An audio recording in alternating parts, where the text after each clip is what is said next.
What is going on, you guys? Welcome back to the channel.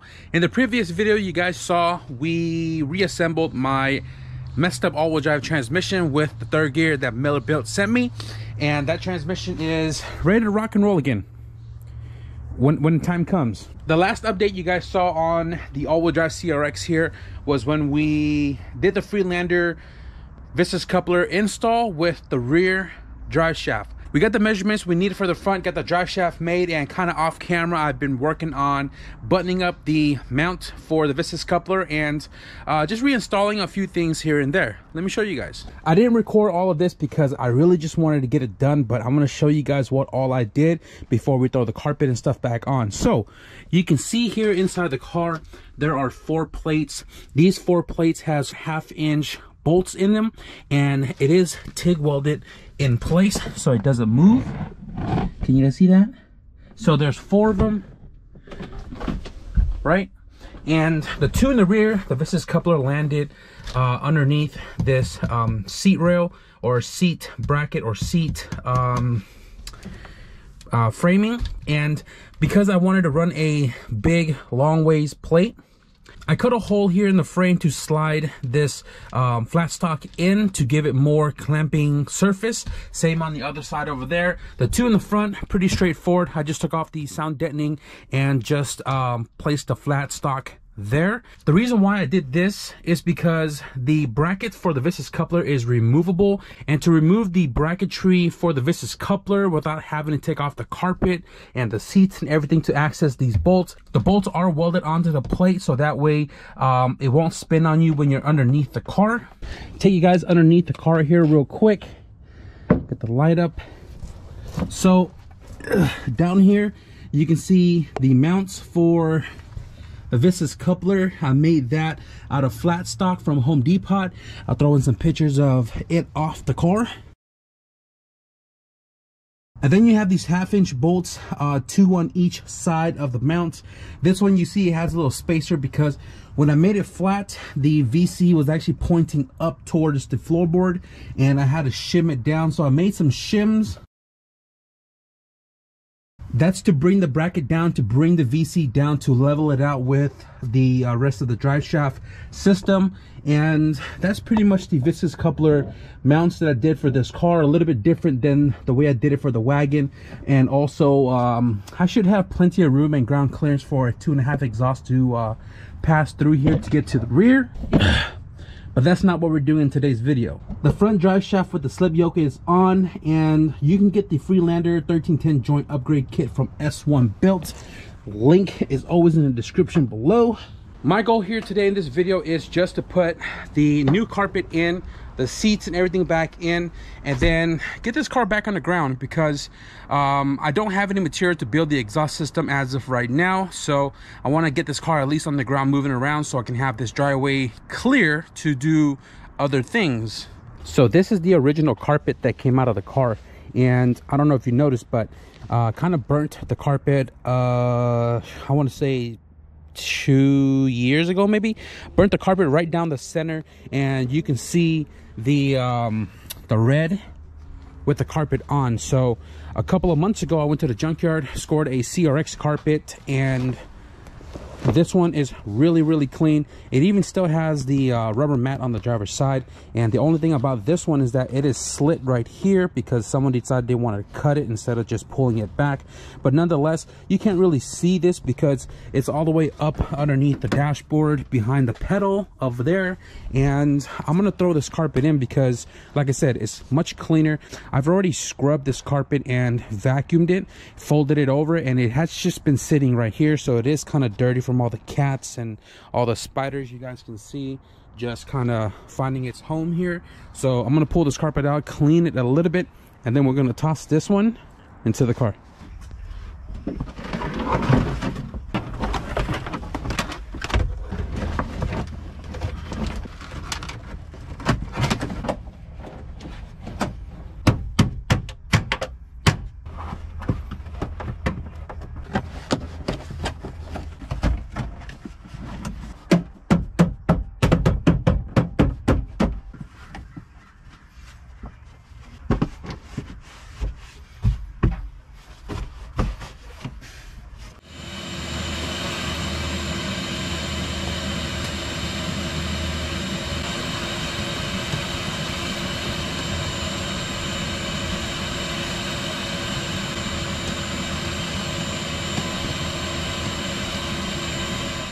Damn, I'm stoked that the interior is looking like an interior again. Check it out.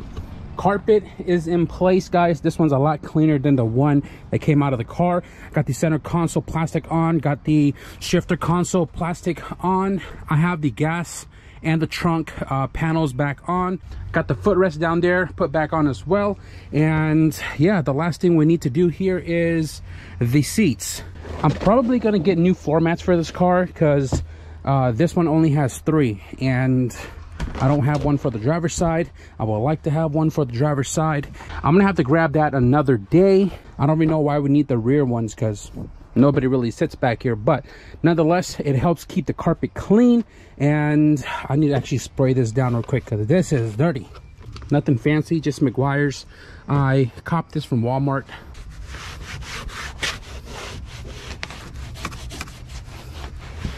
I have these little plastic covers or rubber covers somewhere. I just don't know where I put them. So I'm gonna have to find them and then throw it on to really complete this seal. Hopefully I'll find them somewhere in the garage when I'm not looking for it, because you know that's kind of how it goes. That's nice and clean. These are the 9091 SI seats for this car, and the 8089 styles different gradation, and it has different seat rails as well as the buckles. But these are the one from the car, and you can see the passenger side is pretty torn up. I mean, that was just from sun fade because I don't really have anybody sit in my car, and this was clean when I threw it in the car. Driver's side, not too bad. I originally had duct tape here to help prevent this from spreading, and it did its job for so many years, but I don't have any more black duct tape to try to protect that. But this has been beaten all over the years because I do have a lot of stuff in my pocket, and when I sit in there, you know, I kind of just scoop my butt over and rips that. So looks like the cat's been sleeping on here as well too. I do have 3 of these seats in my storage unit, 2 from Leo's car, 1 that was from a parts car that I had. The passenger seats in that car, the driver's in the unit. One of these days before I get rid of the car, I will go to the storage unit, try to find a good seat that I can rob the top bolster for the passenger and then the bottom bolster for the driver. But in the meantime, I'm gonna go ahead and just clean these up real quick and toss these back into the car.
Not warm enough.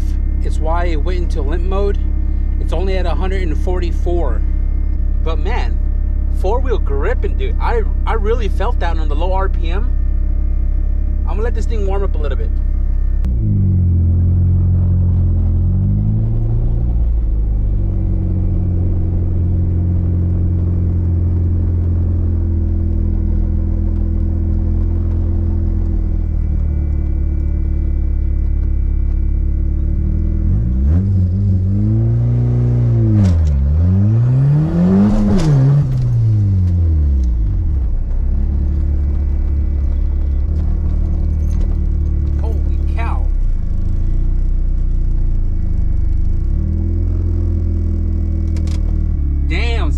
gear, hooks and books. That was about 3,200 RPM launch, and oh man, it gets out, dude. It gets out. I'm so excited. This car is back to all-wheel drive.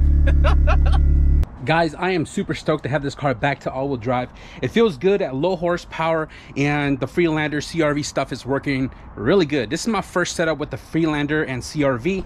This car also is CRV Freelander, but obviously it's not running. So just to feel it out, guys, if you want to go all-wheel drive on a budget, CRV Freelander is it. The wagon stuff is very expensive. It's a lot better, but the CRV Freelander stuff has been proven, and it is a grip cheaper than the wagon stuff. So we are done with this video, guys. The car is back to all-wheel drive. There's only a few more things left with this car, which is do the exhaust system. I'm gonna have to figure out if I'm gonna take it to a muffler shop or find materials to do it myself. I did mention that I picked up another hood for this car, so we're gonna be doing bodywork and paint match it, just so we can take the carbon off the car, because I feel like the carbon really goes with like, I guess, the theme of the car. I wish to have black wheels on this car to kind of like complement the carbon fiber hood and trunk. This car just looks funkadelish with stock wheels and a carbon hood. So we're gonna do the hood prep here real soon. And then the last thing I want to do with this car is clean the entire body, make it look very good, very presentable. I want to polish the car out one more time, freshen up all the black. There's a lot of paint chips in the car that I can't do anything about it unless I do the bodywork and paint, which we're not going to be doing with this car. All of that stuff for this car is going to come real soon, guys, but we are going to wrap it up for this video. If you guys enjoy the progress update on the all-wheel drive CRX, now actually all-wheel drive once again, be sure to leave a thumbs up. And if you guys want to stick around for more shenanigans here on the garage, because we have a few other things that I've mentioned we're going to be doing here real soon, be sure to hit the subscribe button. But with that being said, I hope you guys had a great Merry Christmas and Happy Holidays. But with that being said, thank you guys for watching, and I'll see you guys in the next video. Peace.